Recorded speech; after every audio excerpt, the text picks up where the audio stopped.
in the food itself.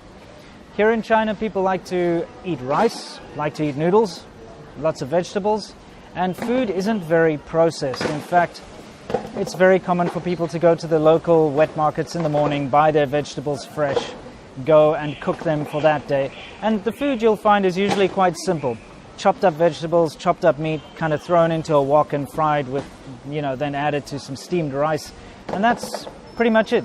Of course, you do get some more complicated dishes up all around the country. It's a very diverse country and the food is very diverse.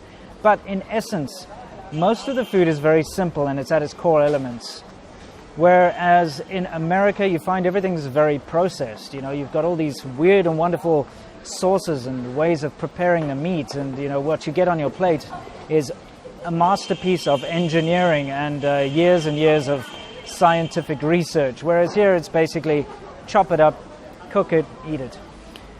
That being said, the food quality in China is very suspect, and although it seems healthier at first, when you find out where the vegetables are grown and how the meat is raised, actually the food can be quite toxic, and there are a lot of food scandals here.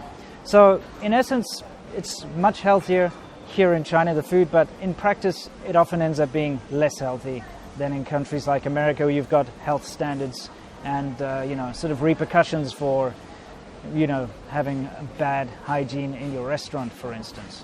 Let's talk about